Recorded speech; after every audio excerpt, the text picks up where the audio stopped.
So, here we had stopped in the last module. We are discussing the analytic method by which we are going to obtain a general expression for the wave function for harmonic oscillator. This is where we have gone so far. We have written Schrodinger equation in terms of this variable xi, which is proportional to x, and 2E by h cross omega. So, the Schrodinger equation has become d2 psi d xi 2 is equal to xi square minus k multiplied by psi. Remember, it is still Schrodinger equation. And then what we have been able to do is we have been able to work out the left hand side.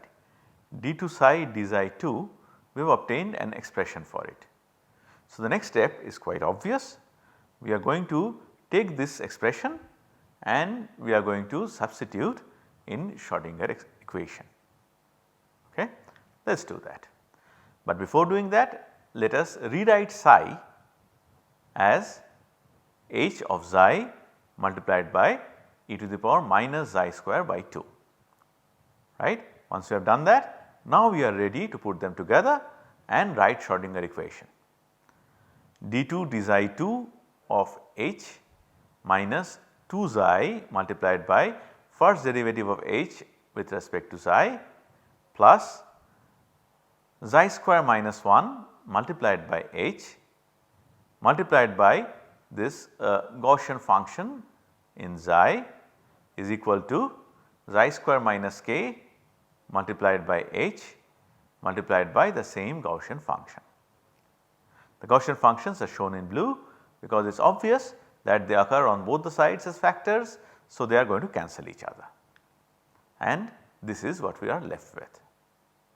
And now we can think of simplifying a little further.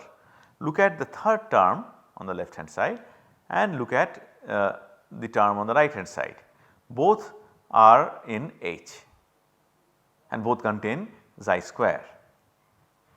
So, we can easily combine these two terms and get rid of xi square. When we take the right hand side, xi square minus k multiplied by h to the left hand side, then we already have h multiplied by xi square minus 1. You subtract this from here, xi square and xi square cancel, sign of k becomes positive and we get this equation d2 d xi 2 of h minus 2 xi multiplied by d d xi of h plus k minus 1 multiplied by h equal to 0. So, we get a little more complicated differential equation.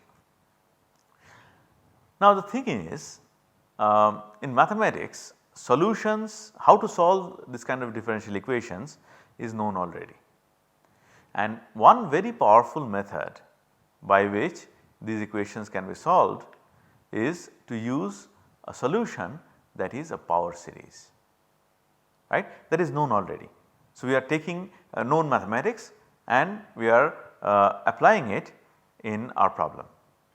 So, the proposed solution for this kind of equation would be h xi written in terms of, well, written as a series, or you can say a polynomial in xi, a0 plus a1 xi plus a2 xi square plus so on and so forth.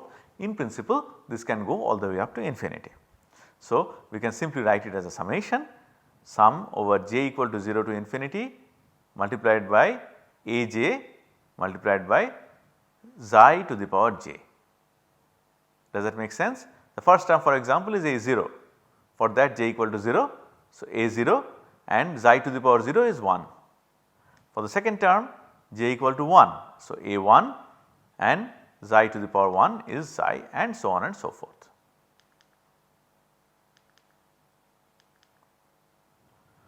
Right. So, that is what we have got. We have proposed this solution. Now, how do we go about it? Simple. We are going to differentiate h xi not once but twice with respect to xi. and we are going to take those derivatives, first derivative and second derivatives, plug them back into this equation. Not only that, h xi is itself written as a summation, we are going to plug that as well, and then we will use another property of power series to get the solution. Here goes. What is dH d xi? I am not saying dH of xi all the time, right. The way it is written, it means that h is a function of xi. So, what is dH d xi? Differentiate a0, you get 0, differentiate a1 xi, you get a1, differentiate a2 xi square, you get 2a2, and so on and so forth. So, the derivative of this series, power series, is also another power series, a1 plus 2a2. Understand how we get 2a2? Xi square, differentiate what you get 2 xi, right. So, 2a2. Similarly, 2a2 xi plus 3a3 xi square plus so on and so forth. We can write that as a summation as well, and what we will do is, since we are going to combine the summations at the end, we will keep the limits the same. We will sum from j equal to 0 to infinity. So, if we do that, sum over j equal to 0 to infinity, then what do I get? I get j multiplied by aj multiplied by xi to the power j minus 1. Let us see first term, what the first term would be is j multiplied by whatever, j equal to 0. So, it does not matter what it is multiplied by, it is going to be 0, unless it is multiplied by 1 by 0, then it could be a problem. Okay. So, this is the summation, sum over j equal to 0 to infinity, j multiplied by aj multiplied by xi to the power j minus 1. Okay. What is xi? The independent variable. What is aj? Aj is the coefficient of the jth power of I in the power series expansion of H. Okay. I will repeat that. J is essentially the coefficient for, well sorry, Aj is the coefficient for the term in jth power of xi in the power series expansion of H. So, H is written as a power series, we get another summation for dH xi d xi as well. And by now it should not be very difficult for us to understand that if we differentiate once again, then we end up getting another power series. What is d2 d xi 2 of H? d2h of xi d xi 2, what will that be? Well, differentiate this thing with respect to xi. First term will give you 0, second term will give you 2a2, third term will give you 3 into 2 into a3 xi and so on and so forth. So, what we will do is we will write it in this form. 2a2 is essentially 1 into 2a2 plus 2 is already there, well sorry 3 is already there and 2 comes from the differentiation of xi square. So, we will just write, we will not write 6 right now, we will write 2 into 3 a3 xi.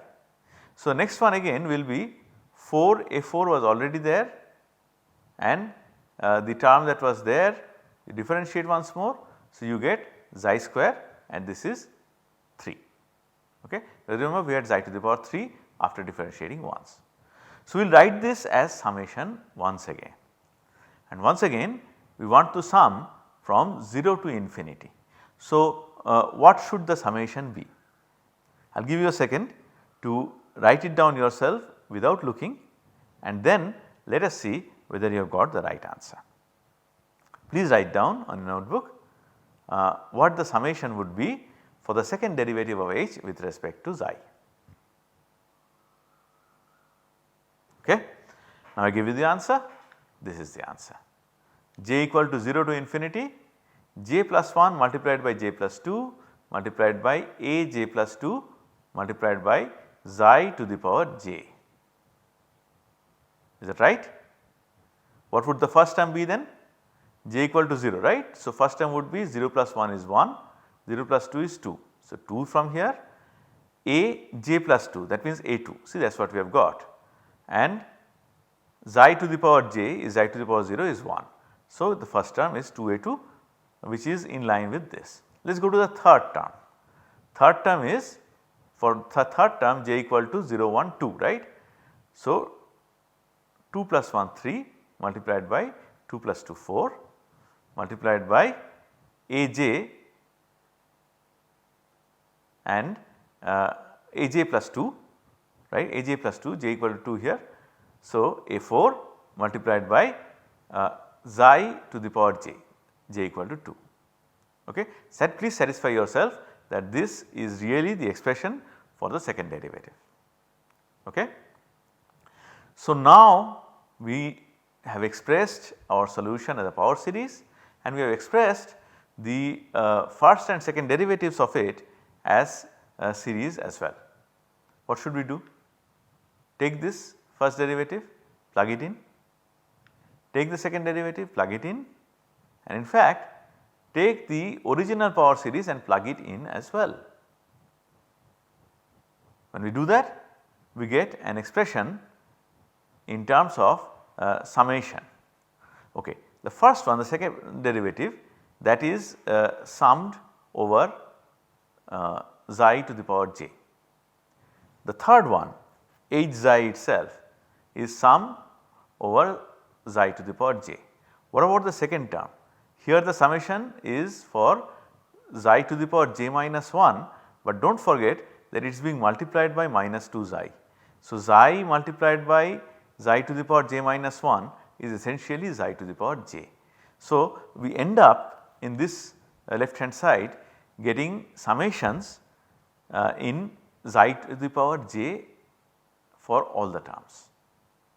So, write it down, sum over j equal to infinity, sorry, j equal to 0 to infinity, j plus 1 into j plus 2 multiplied by a j plus 2, that comes from here the second derivative plus, well, minus 2j into aj, this comes from here.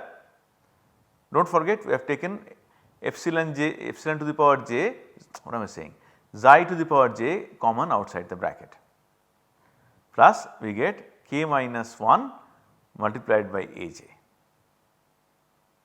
right.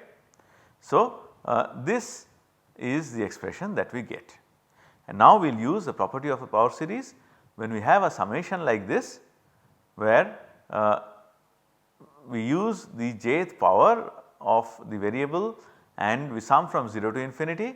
It is imperative that coefficient of each power of xi has to vanish.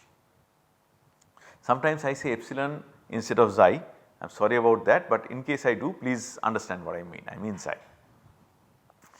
So, the property of power series tells us, and this, for this you need to read a book on some book on mathematics, but right now we will take it axiomatically. Coefficient of each power of xi must vanish. What does that mean? That means that I can just write this. We do not have to worry about the summation. Let us take for each value of j, we can write j plus 1 multiplied by j plus 2 multiplied by a j plus 2 minus 2j plus 1 minus k multiplied by aj equal to 0. Okay. So, we have got a relationship between the jth coefficient in this power series for h and the j plus 2th coefficient. So, what we see is that in this series the coefficients, alternate coefficients can be expressed in terms of each other. So, let us go ahead and write it first. A j plus 2 turns out to be 2j plus 1 minus k divided by j plus 1 multiplied by j plus 2 multiplied by aj. So, if you know aj, you can work out aj plus 2. This is called a recursion formula, and what it allows you to do is, suppose you know A0, then you can work out all the even number coefficient. Suppose you know A1, you can work out all the odd number coefficients from there. So, this is how recursion formulae allow us to work out the coefficients and express the coefficients in terms of each other. Alright. With this we will go a little further ahead and we will try to find what the wave function actually looks like. Okay. So, again we have just brought everything together. This is the recursion formula that we had just written, and we have said that one can generate even number coefficients from A0 and odd number coefficients from A1. Okay. Whatever we need in the subsequent discussion is actually summarized in this slide. Okay. Now we will remember something else. What is K? K is 2E divided by H cross, and we already know the expression for EV. This is where our treatment deviates from the treatment of Griffiths. Griffith has done a more rigorous, more general treatment. What we will do is, since we have worked out EV already, we are going to use that expression and try to reach the answer in a little shorter way. Okay. So, for V equal to 0, 1, 2 and so on and so forth, EV is given by V plus half into H cross omega. So, what we can do is, we can just take this and we can put it in the expression for K, and it is very simple for you to see that K turns out to be 2V plus 1. Okay. Why are we doing this? Just hold on a minute and we will see, but first check EV equal to V plus half into H cross omega. To get K, first of all multiplied by H cross omega, you are left with V plus half, then multiply by 2E, sorry what am I saying, E equal to H cross omega K divided by 2, right. So, just multiply this by H cross omega K divided by 2, this is what you will get. Okay. So, K turns out to be 2V plus 1. Okay. I will just give you a minute to absorb that.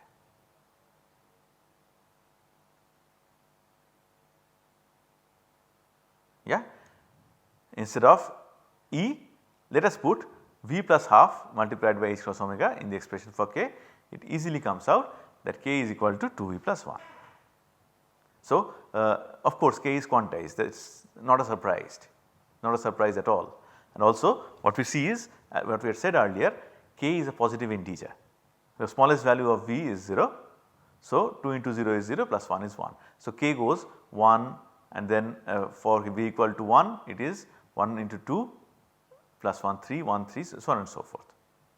Okay. So, what we will do is we are going to plug this into the expression for we are going to plug this into the recursion formula. So, we get Aj plus 2 is equal to Aj multiplied by, very simply, 2 into j minus V by j plus 1 multiplied by j plus 2. Is that okay? 2j plus 1 was already there, minus 2V minus 1. So, 1 minus 1 is 0. So, you get 2j minus 2V in the numerator. I have written it as 2 into j minus V. Okay. What does that mean, or what is the important observation that this leads to? It leads to an important observation that, well, Aj plus 2, if you do it very simply, is equal to 0 for j equal to V, is not it? Just algebra. Put j equal to V, Aj plus 2 becomes 0. What is Aj plus 4? Aj plus 4 will also be equal to 0, right, because whatever you get here will be multiplied by now Aj plus 2. What will be Aj plus 6 plus 8, 10, 12? everything will be 0, which means that V equal to j is what defines the upper limit of j.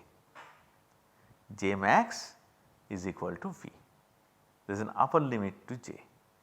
It cannot keep on going, okay, and it would better be that way. Otherwise, if it really goes to very high values of xi square, then once again the function will not be normalizable. So, it is great that we get an expression for j max, right. Now, let us consider something. So, we are saying that it is the maximum value of j. So, a v plus 3 should also be equal to 0, is not it? Which means a v plus 1 is also 0, you are just going down by 2, which means a v minus 1 will also be equal to 0. What does that mean? What is the relationship between a v and a v plus 1 or a v minus 1? If v is even, then v plus 1, v minus 1, these are odd and vice versa.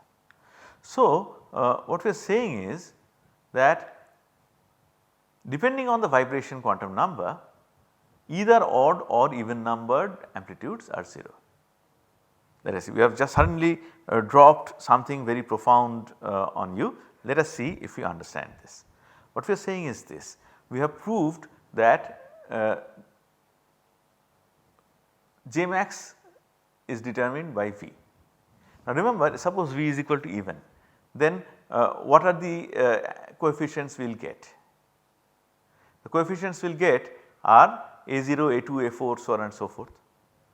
From there we cannot get A1 etc. But then since we have determined that you cannot have a j beyond V, V plus 3 will also not be there. And then you can go down from V plus 3 and so on and so forth, you can show that V equal to 1, that will also not be there. And similarly you can work it out for odd V's as well.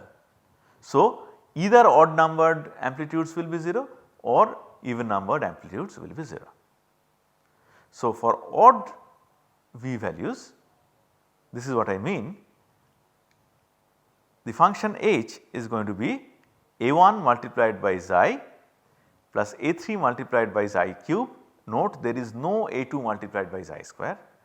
Next term will be a5 multiplied by xi to the power 5, so on and so forth, up to av multiplied by xi to the power v.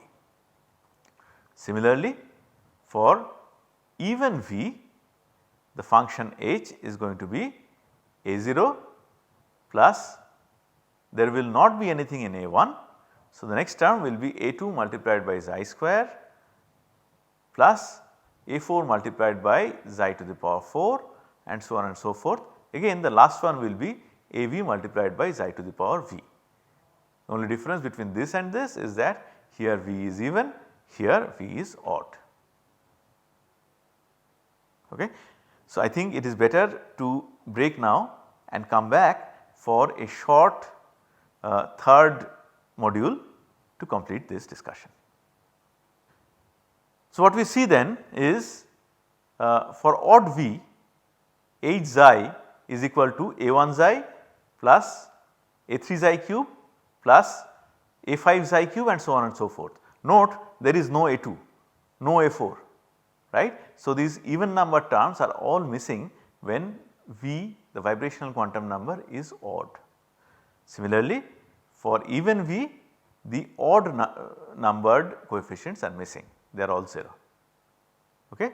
So, we have worked out the expression for h of xi for even and odd values of v.